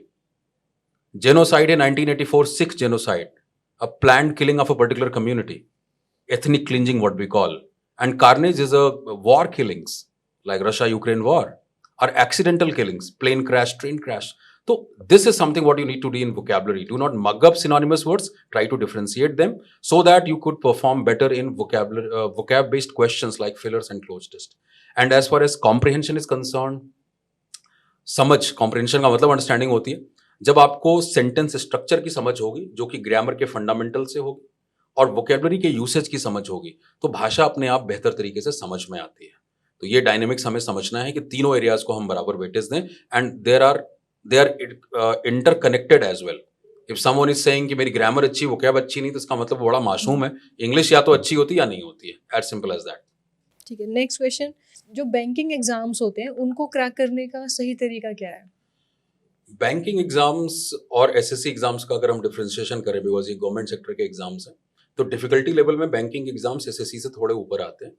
और दूसरी बात यहाँ पे कि लैंग्वेज का अगर आपको एक्सपोजर अच्छा है, तो आप बैंकिंग एग्जाम्स आसानी से क्लियर कर सकते हैं। एक्सपोजर का मतलब, if you are watching, listening, reading English for 45 minutes to 1 hour daily basis पे, तो शायद आप बहुत अच्छे तरीके से पेपर को निकाल सकते हैं, क्योंकि वहाँ पे वोकेबलरी और कॉम्प्रिहेंशन का यूसेज थोड़ा ज़्यादा होता है। और ये माना जाता है कि ग्रामर आपको आती है, बट हम पढ़ाते हैं, हमें पता है कि बच्चों को नहीं आती, तो वो हम बैच के अंदर पढ़ाते ही पढ़ाते हैं, बट इसका लेवल थोड़ा सा हाई है। और साथ ही साथ जो चीज़ अलग बनाती है इसको एसएससी से, वो इंटरव्यू और जीडी का भी सेक्शन है। तो इंग्लिश जब आप कंज्यूम करते हैं पढ़ने, सुनने और देखने में, तो आपको इंटरव्यू और जीडी के लिए भी प्रिपेयर करती है। And other than that you have to work on your communication skill as well, for because you are suppose to face interviews and GDs. So bank के जो एग्जाम्स हैं उनको क्लियर करना बहुत ईजी है। आप एसबीआई पीओ भी बनेंगे, बैंक पीओ भी बनेंगे, और आरबीआई ग्रेड बी ऑफिसर भी बन सकते हैं, प्रोवाइडेड दैट राइट गाइडेंस आपको चाहिए, कि जो उन एग्जाम्स की जरूरत है अगर आप वो कर रहे हैं, तो you can easily crack this exams. तो सर, आपके हिसाब से क्या हम सबको खुश रख सकते हैं? देखो, सबको खुश करना जो है ना, वो पॉसिबल है नहीं। जैसे अगर आपके साथ 4 लोग हैं, या हम अगर घर में भी एग्जाम्पल ले लेते हैं, माँ बाप, भाई बहन, ये दोस्त, वो दोस्त, समवन स्पेशल, तो सबके लिए हम अलग अलग चेहरे लेके चलते हैं, क्योंकि हमें पता है कि अच्छा वो इससे अपीज होंगे, खुश होंगे। और उस अपीजमेंट की प्रक्रिया में आप पूरे दिन मास्क लगा के रहते हैं। और वही बात कि हम जिंदा लोग हैं, कितनी देर आप मास्क लगाओगे? मास्क लगाओगे तो अंदर फिर सफोकेशन और फ्रस्ट्रेशन शुरू हो जाती है। तो आप ही सोर्स हैं, और आप अगर वो सोर्स धीरे धीरे अंदर ही अंदर कुड़ रहा है, मर रहा है, फ्रस्ट्रेट हो रहा है, तो वो खुश कहां से रख पाएगा? अंदर दर्द है, वो दांत दिखा रहा है। तो इसका सीधा और बहुत ही सिंपल सा तरीका ये है कि जैसे कहते हैं ना कि सूरज जब उगता है तो ये नहीं कहता कि मैं उग गया, आओ प्रकाश ले लो, लाइट ले लो। जिसको लेना वो ले लेता है। इसलिए अपनी चिंता कर लो पहले। अपने आप को अगर आप खुश रख पा रहे हो, जो भी आप काम कर रहे हो आप ही कर रहे हो, आपसे करवाया नहीं जा रहा। क्योंकि जनरली हमारी कहानी ये होती है कि मैं हूं कुछ और, कर कुछ और रहा हूं, करना कुछ और चाहता हूं, और करवाया कुछ और जा रहा है। तो जीवन रूपी गाड़ी के 4 पहिए 4 दिशाओं में है, गाड़ी आगे कभी नहीं बढ़ती है। आप चाहे जितना भी एक्सीलेटर दबाइए, बस वियर और टीयर ही होगा। तो हमारी जिंदगी ऐसी ही है। अब जो 4 पहिए ना, वो वही हो गए 4 लोगों को खुश करने में। तो आप तो आगे बढ़ ही नहीं रहे उस प्रक्रिया के अंदर। आप आगे बढ़ जाओगे, जिसको खुशी लेनी है वो ले लेगा, उसकी कोई चिंता करनी नहीं। और कई बार लोग इसको मिसकंस्ट्रू करते हैं कि सेल्फिश हो गया। अरे सेल्फिश का मतलब स्वार्थी होता है, स्व का अर्थ समझने वाला। जैसे विद्यार्थी का मतलब विद्या की अर्थ ही निकालने वाला नहीं, राम नाम सत्य है। तो स्वार्थी का मतलब स्व का अर्थ समझने वाला। It's not a negative word. If you do not understand your self worth, आप उस चीज को बाहर कैसे दे सकते हो सामने वाले तक? आप खुद की इज्जत नहीं करते, किसी और को इज्जत नहीं दे सकते। खुद को प्यार नहीं करते, किसी और को प्यार नहीं कर सकते। खुद पे भरोसा नहीं करते, किसी और पे भरोसा नहीं कर सकते। हम धोखेबाज किसको बोलते हैं? जब कोई आपसे वादा करे और वो वादा तोड़ दे। हम भी सुबह अपने आप से कुछ वादा करते हैं ना, कि आज मैं ये नहीं करूंगा या नहीं करूंगी, शाम तक वो वादा तोड़ देते हैं। और ये एक दिन की बात नहीं है, सालों साल से यही चल रहा है। तो आज अगर हम डिफिडेंट फील करते हैं, कॉन्फिडेंट फील नहीं करते, तो उसके पीछे यही है, जो अपने द्वारा भी हम अपना ही भरोसा खो चुके हैं कि मुझसे तो ना हो पाएगा। तो इसके पीछे की पूरा चक्र यही है। तो इसीलिए पूरी तरीके से पहले खुद को एनरिच करिए। खुद को सॉलिड बनाएंगे ना, तो पेरेंट्स, रिश्तेदार, दोस्त, यार सब, अरे दूर दूर के लोग रिश्ते बनाने लग जाते हैं। अरे पता है मेरे मामा का, चाचा का ये और वो। और वहीं आप नालायक हो तो घर वाले नहीं दिखाते उस बेटे को, हाँ या ना? वो घर में ही पड़ा रहता है, उसका परिचय नहीं कराते। तो यही जीवन की सच्चाई है। ये सर ना, आपके हिसाब से इमोशनल इंटेलिजेंस का मतलब क्या होता है?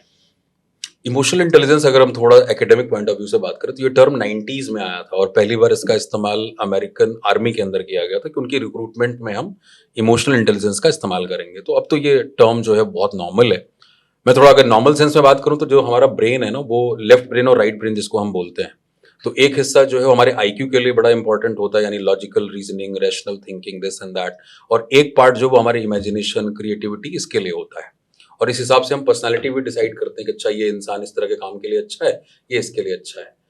तो एक हो गया IQ और दूसरा हो गया EQ। तो EQ पर्टिकुलरली आपका इमोशनल साइड है, और इमोशन जो है वही आपके इमेजिनेशन को जन्म देता है, राइट। और इमेजिनेशन को कई बार नॉलेज से भी बड़ा उच्च स्थान मिला है, बड़े बड़े लोगों की सेइंग्स भी हैं इसको लेकर के कि इमेजिनेशन से ही तो नई चीजें निकलती हैं, अदरवाइज जो पहले था जीवन वही रह जाता। तो इमेजिनेशन का, इसीलिए इमेजिनेशन नॉलेज के लिए रास्ता बनाता है। अगर कोई इमेजिन नहीं करता तो शायद उसकी दिशा में आगे नहीं बढ़ता, और हमारी जिंदगी जिस रूप में आज हम हैं उस रूप में हम आगे नहीं आते।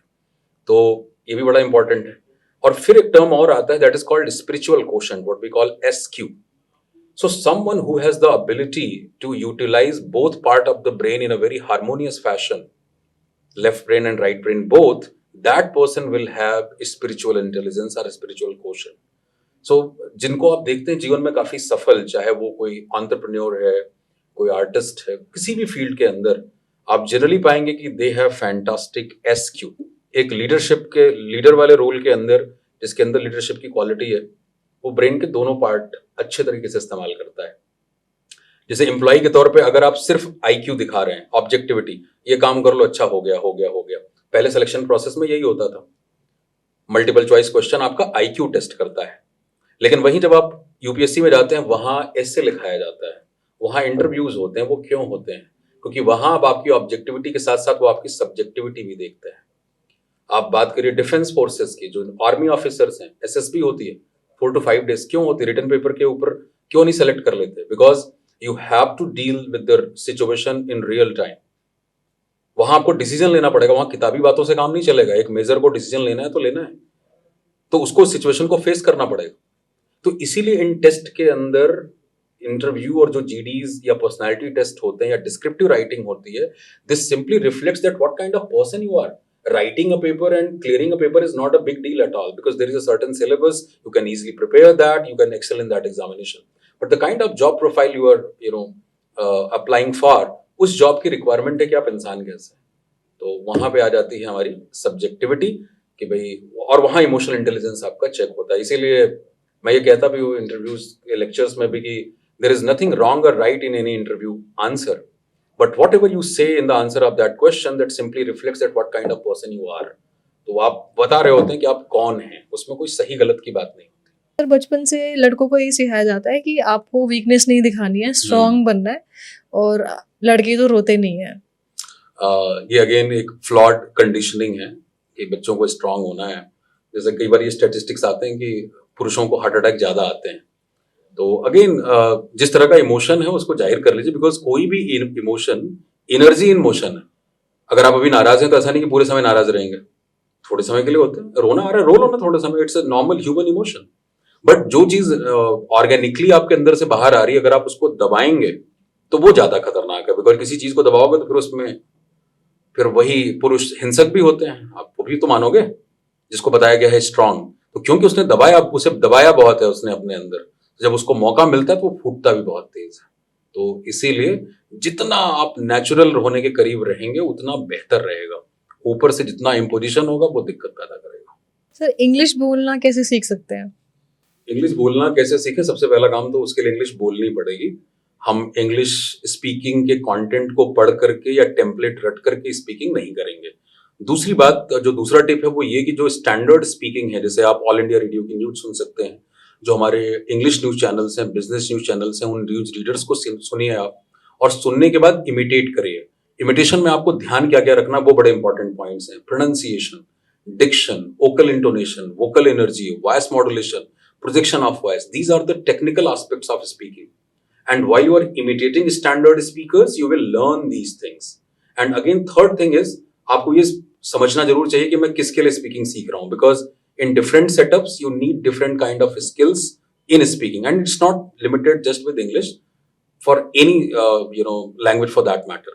तो अगर आप एक GD में बैठे हैं तो वहां स्पीकिंग के स्किल्स अलग होगी, इंटरव्यूज में अलग होगी, कॉन्वर्सेशन अलग है, फॉर्मल इनफॉर्मल अलग है, पब्लिक स्पीकिंग है, that is a different ball game altogether. So इन 3 बातों का ध्यान रखें तो आपको बात बहुत आसानी से आप इस स्किल को बेहतर कर सकते हैं। सबसे पहली बात, फिर से एक quick repetition.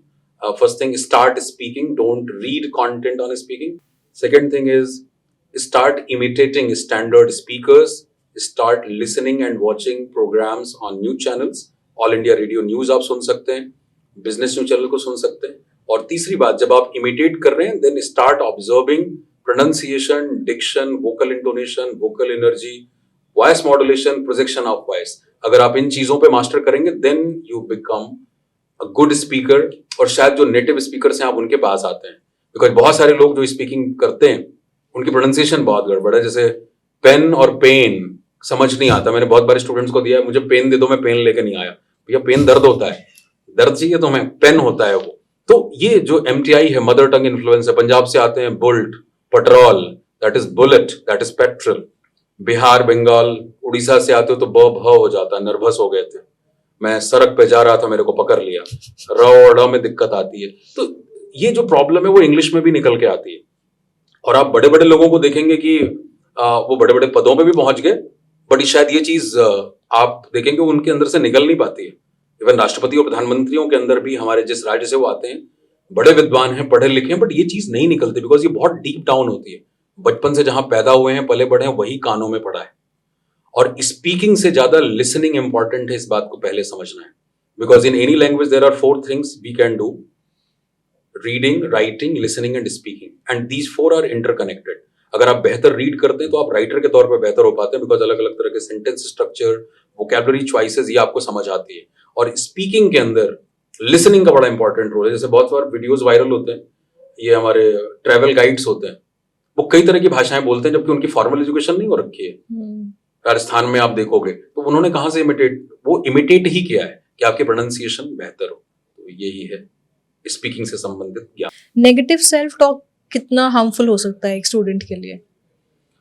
Negative self talk किसी के लिए भी हार्मफुल हो सकता है, स्टूडेंट के लिए भी होता है, किसी भी इंसान के लिए भी हो सकता है। और उसके पीछे जो कारण हैं वो यही है कि जब आप अपने आप से अनजान होते हैं, अपने पोटेंशियल के बारे में आपको नहीं पता होता। और हम ये ऑब्जर्व भी करेंगे कि जिंदगी में अपने आप को हम ज्यादातर समय दूसरों के चश्मों से देखते हैं। अब जैसे मेरा ये दोस्त मेरे बारे में क्या सोचता है, या मेरे माता पिता क्या सोचते हैं, या मेरे रिश्तेदार क्या सोचते हैं, तो कई बार उनके इंप्रेशन को ही, उनके एस्टिमेशन को हम अपनी इमेज बना लेते हैं कि मैं ऐसा ही हूं। क्योंकि इंसान के तौर पे हमें पता है कि हम अपने बहुत सारे पत्ते किसी से नहीं खोलते, हाँ या ना। तो शायद जो आपके क्लोजेस्ट वन है वो भी आपके कुछ एस्पेक्ट के बारे में तो नहीं जानते, वो बहुत ही प्राइवेट चीज है। पेरेंट्स भी नहीं जानते, शायद वो क्लोजेस्ट हैं लेकिन वो भी नहीं जानते। अगर बच्चा घर से बाहर निकल चुका है, 5 साल से बाहर रह रहा है, प्रिपरेशन कर रहा है, तो माँ बाप उससे नहीं मिल रहे। अब उनका वो दीपक अब वैसा है वैसा नहीं है उनको नहीं पता। वो दीपक में बदलाव भी आ चुका है, लेकिन दीपक शायद माँ बाप के सामने फिर वही मुखौटे वाला चेहरा लेके चला जाएगा। तो इसमें सबसे इंपॉर्टेंट यही है कि दूसरों की जो इमेजिंग है आपके बारे में, उसको अपनी रियलिटी ना माने। बहुत सिंपल सा एग्जांपल, सपोज आपकी पिक्चर बनाने के लिए 10 रंग चाहिए, लेकिन जो आपकी पिक्चर बना रहा है उसके पास हैं ही 5 रंग। उन 5 रंगों से ही तो बनाएगा, क्योंकि आपने शायद उसको वही 5 रंग अलाउ किया हुआ है जानने के लिए आपके बारे में, बाकी आपने रंग छुपाए हुए हैं, या शायद उसके पास हैं ही उतने रंग। अब ये आपकी गलती होगी कि उसके द्वारा बनाए गए पिक्चर को आप अपनी रियलिटी मान लें। वो उसका प्रोजेक्शन है। हमें 10 लोग 10 तरीके से देख सकते हैं, 10 तरीके से हमारे बारे में राय व्यक्त कर सकते हैं, लेकिन हम हैं नहीं वो 10। वो उनका अपना प्रोजेक्शन है, जितनी उनकी समझ है, जितनी अंडरस्टैंडिंग है, उस हिसाब से लोग राय रखते हैं। तो इसीलिए एक सिंपल टिप है इस चीज के लिए कि be 100% honest with yourself. 100% अपने साथ 100% ईमानदार रहिए। और ईमानदार जब आप रहेंगे तो फिर जो कमियां होंगी उनको आप दूर करेंगे। दूसरे के साथ कितना रहना वो आपकी कॉल है, भाई ये पर्सन के साथ मुझे 80% रहना है, इसके साथ 70% रहना है, बट अपने आप के साथ बेईमानी क्यों? तो अपने साथ अगर हम ईमानदार रहेंगे तो ये नेगेटिव सेल्फ टॉक की जो प्रॉब्लम है ये धीरे धीरे दूर होती जाएगी। कहना आसान है, करना थोड़ा सा मुश्किल है, क्योंकि नई चीज होगी है हमारे लिए। हम तो लगातार प्रोजेक्शन पे ही चलते हैं और हम अपनी भी इमेज इसीलिए बनाते हैं। सो कॉल्ड पर्सनैलिटी का कॉन्सेप्ट ही ऐसा है, एटीट्यूड दिखा रहा है, एटीट्यूड दिखा रही है, तो वो पूरा प्रोजेक्शन बनाया ही इसीलिए जाता है कि लोग मुझे परसीव ऐसे करें। तो लोग भी फिर परसीव करते हैं तो फिर अंदर दर्द होता है कि लोग ऐसे क्यों समझ रहे हैं, मेरे माँ बाप ही मुझे नहीं समझ पा रहे, मेरे में ये पोटेंशियल है, ठीक है एग्जाम क्लियर नहीं हुआ बट हूं मैं काबिल, बट वो नहीं मानेंगे। तो दुनिया तो फिर अलग तरीके से ही देखती है। आप ईमानदार रहेंगे तो फिर धीरे धीरे सब कुछ सेटल हो जाता है। अच्छा सर, जब आपको पता चला कि आपके एक स्टूडेंट हैं जो 50 ईयर ओल्ड हैं और वो गवर्नमेंट टीचर है और वो आपसे पढ़ रहे हैं, तो जब आपको पता चला तो कैसी फीलिंग थी? फीलिंग डेफिनेटली अच्छी थी। और मैंने उनसे भी पूछा कि सर आप उम्र में भी बड़े हैं, आप खुद गवर्नमेंट टीचर हैं, और कैसा रहा आपका एक्सपीरियंस, क्यों जुड़े आप, कैसे पता लगा। तो उन्होंने जो बात मुझे कही वो आई थिंक मैंने लिंक्डइन पे पोस्ट में भी शेयर की थी, उनका कमेंट एड से। उन्होंने ये कहा कि सर जिस तरीके से आपने फंक्शनल ग्रामर पढ़ाया, वो मैंने भी नहीं उस तरह से ग्रामर को कभी देखा था, और मैंने आपसे पढ़ के अपने बीएड के स्टूडेंट्स को वो चीज़ पढ़ाई है। तो मतलब मुझे लगा कि ठीक है, मैं शायद सही दिशा में काम कर रहा हूँ। और मेरी कोशिश भी यही रहती कि अगर मैं एक स्टूडेंट होता तो मुझे क्या दिक्कत आती पढ़ने में, मैं उस पॉइंट ऑफ व्यू से पढ़ाने की कोशिश करता हूँ। जैसे जब बैच की शुरुआत होती है तो मैं ग्रामर प्राइमर कराता हूँ पहले से, पेंटिंग से पहले प्राइमर होती है। तो कोई भी टॉपिक शुरू करने से पहले, बिकॉज हमारी रियलिटी है कि हम बचपन से वो noun pronoun adjective verb adverb preposition पढ़ रहे हैं, बट स्टिल बहुत सारे लोगों की अभी भी ये रियलिटी है कि उन्हें न्यूज़पेपर में एक सेंटेंस को समझने में दिक्कत होती है। अगर एडिटोरियल में एक लंबा सा सेंटेंस है, they don't understand the structure of that sentence, क्योंकि हमने पढ़ा बचपन में शब्दों के सार्थक समूह को वाक्य कहते हैं, और आज वाले वाक्य बड़े बड़े बड़े, अब उनमें फ्रेजेस भी हैं, उनमें क्लॉजेस भी हैं, उनको पता ही नहीं what is noun phrase, what is adjective phrase. Subject पहली लाइन में, वर्ब चौथी लाइन में, सब्जेक्ट के बारे में पूरा क्लॉज लिखा हुआ है, तो वो तो पढ़ रहे हैं सब्जेक्ट वर्ब ऑब्जेक्ट, उनको वर्ब दिख ही नहीं रहा। तो अब जब हम ये रटने वाले सिस्टम से पढ़ते हैं तो वहां वो दिक्कत आती है। और मैं चाहता हूँ क्लास जितनी प्रैक्टिकल हो सके, because whatever question we get in our English paper in any competitive exams, वो इन्हीं अखबारों से उठाते हैं। वो चाहे आरसी का पैसेज है, फिलर्स का क्वेश्चन है, क्लोज टेस्ट का क्वेश्चन है, आपको सेंटेंसेस वही मिलेंगे, एरर डिटेक्शन का क्वेश्चन है। बट सब कुछ पढ़ने के बाद अगर मैं एक सेंटेंस नहीं पहचान पा रहा हूं तो इसका मतलब मुझे कभी लैंग्वेज पे कॉन्फिडेंस आएगा नहीं। तो मैं वही काम सबसे पहले करता हूँ, और वो जनरली बच्चों का ये होता है कि सर ये कहीं नहीं कराया जाता, बट मैं वही कहता हूँ कि मैं अगर एक स्टूडेंट होता तो मेरी शायद दिक्कत यही होती। तो बड़ा अच्छा लगता है, बहुत सारे इस तरह के मैसेजेस मिलते हैं क्लास में, और हमें पता लगता है कि अच्छा इतने सारे सीनियर लोग भी, बहुत सारे डिफेंस फोर्सेस के लोग भी रिटायर्ड होने के बाद, क्योंकि उनको मौका मिलता है सेकंड जॉब के लिए, वो भी मेरे बैचेस के अंदर होते हैं। तो एक अच्छी अनुभूति होती है कि शायद जिस मिशन की वजह से मैं कैट से बैंकिंग एसएससी में शिफ्ट हुआ था, कि मैं उन्हें एम्पावर करूं जिन्हें सही मायने में एम्पावरमेंट की जरूरत है, तो मैं सही दिशा में शायद काम कर पा रहा हूँ। तो बहुत ही संतोषजनक रहता है ये मेरे लिए। सर आपके स्टूडेंट हैं एक शिवम, जो 21 की एज में उन्होंने 5 से भी ज़्यादा एग्जाम्स क्रैक करे हैं, और जिसमें से IBPS PO भी एक है। तो आपके हिसाब से वो कौन सी क्वालिटी है जो शिवम के आपको लगता है कि इस वजह से वो इतने सारे एग्जाम क्रैक कर पाया इतनी कम एज में? सबसे पहली बात कि कोई भी स्टूडेंट जो एग्जाम क्लियर करता है, ये उसकी डेडिकेशन, उसकी मेहनत होती है। हमारा काम सिर्फ गाइडेंस तक सीमित है। जहां तक शिवम की बात है, जब उससे मुलाकात हुई, हमने उसके साथ एक इंटरेक्शन भी यहाँ पे किया था, तो बहुत ही डेडिकेटेड स्टूडेंट था, और वो हमसे कोविड के टाइम पे जुड़ा था करियर विल लैब से। मेरे एक बैच में पहले वो एनरोल हुआ, कॉम्प्रिहेंशन बैच में, फिर बैंक के बैच में आया। एसएससी की तैयारी वो पहले से कर रहा था अपने ग्रेजुएशन के दौरान ही। तो जैसे ही उसकी ग्रेजुएशन कंप्लीट हुई, उसके बाद उसका IBPS PO में सिलेक्शन हो गया था। और मैं बताऊं, उसके बाद भी मैं कनेक्टेड था ही, हम सेलेक्टेड स्टूडेंट के साथ कनेक्टेड रहते हैं, और वो भी रहते हैं हमारे साथ। तो उसने ये बताया कि उसने SBI PO भी क्लियर किया, जो डेफिनेटली एक ऊपर लेवल का एग्जाम है, उसकी डिफिकल्टी लेवल ज्यादा है। तो यहाँ से निचोड़ यही निकलता है कि कोई भी स्टूडेंट जो सिस्टमेटिक तरीके से प्रिपरेशन कर रहा है, जो उस एग्जाम की डिमांड है, तो यहाँ एज कोई बैरियर नहीं होता, ना आपका बैकग्राउंड कोई बैरियर होता है। ये स्टूडेंट सिंपल BA था, जैसे कई बार मन में ये होता है कि भाई यहाँ पे मैथ्स है, रीजनिंग है, साइंस बैकग्राउंड होना चाहिए, या इंजीनियरिंग बैकग्राउंड के पास उनके पास एक एज होती है, तो ऐसा कुछ भी नहीं है। ये एग्जाम्स, और इसी बैंकिंग भी है डेफिनेटली। अब बैंकिंग डेफिनेटली थोड़ा डिफिकल्ट है, तो हम यहाँ पे इसकी बात कर रहे हैं। ये जितने भी हमारे कॉम्पिटिटिव एग्जाम्स है, बैंकिंग हो या SSC हो, यहाँ पे आपका बैकग्राउंड क्या रहा है इसका कुछ खास रोल नहीं होता। जो उन एग्जाम्स के अंदर पूछा जाता है, अगर आप उसको सिस्टमेटिक तरीके से प्रिपेयर कर रहे हैं, तो आप बहुत आसानी से क्लियर कर सकते हैं। और शिवम के बाद भी बहुत सारे स्टूडेंट रहे अभी जिनके साथ हमने इंटरेक्शन किया, हमारे प्लेटफॉर्म से पढ़े, बहुत कम उम्र में उन्होंने अपग्रेडेशन भी करी। अभी कुछ स्टूडेंट उत्कर्ष करके वो 21 साल की उम्र में MEA में सेलेक्ट हुए थे MTS के जरिए, और जॉब करते करते अभी वो एग्जामिनर बन गए। तो 2000 ग्रेड पे से 4600 ग्रेड पे पहुंचे। तो ये उन स्टूडेंट्स की अपनी मेहनत है, हमारा काम सिर्फ गाइडेंस तक सीमित है। तो इसीलिए जब आप जुड़ें तो पूरी श्रद्धा के साथ जुड़ें, और जो कहा जा रहा है वो करते रहें। ये बिल्कुल मैटर नहीं करता कि आप कहाँ से आते हैं, आपका एकेडमिक बैकग्राउंड कैसा था, पढ़ने में कैसे थे, आप आसानी से ये सारे एग्जाम्स क्लियर कर सकते हैं। ठीक है, thank you so much sir. बहुत सारी हैवी बातें हो गई हैं थोड़ी सी। मैं भी कुछ जो आपने बातें बताई है ना, वो मेरे अभी दिमाग में चल रही है कि थोड़ा मैं और सोचूंगी उसके बारे में। मुझे भी बहुत अच्छा लगा इस इंटरेक्शन से, बिकॉज एक फ्री फ्लो इंटरेक्शन था, और हमने इन पे बहुत सारे ऐसे मुद्दों पे बात की जो हमारे स्टूडेंट्स या हमारे यंगस्टर्स के सामने ये क्वेश्चंस हैं तो उन्हें थोड़ी सी अगर रियलिटी का पता लगे और चीज़ों को अच्छे तरीके से समझ पाएं तो शायद उनकी ज़िंदगी आसान होगी। और हम इसी काम के लिए बैठे हैं और मेरी लाइफ का ये पर्सनल मिशन है कि I am a human capital management professional. I love to help out people and organisations in realising their potential. तो एक कोच के तौर पे ये काम भी होता है कि भाई एक स्टूडेंट में जो उसका अच्छा है उसको बाहर निकाला जाए।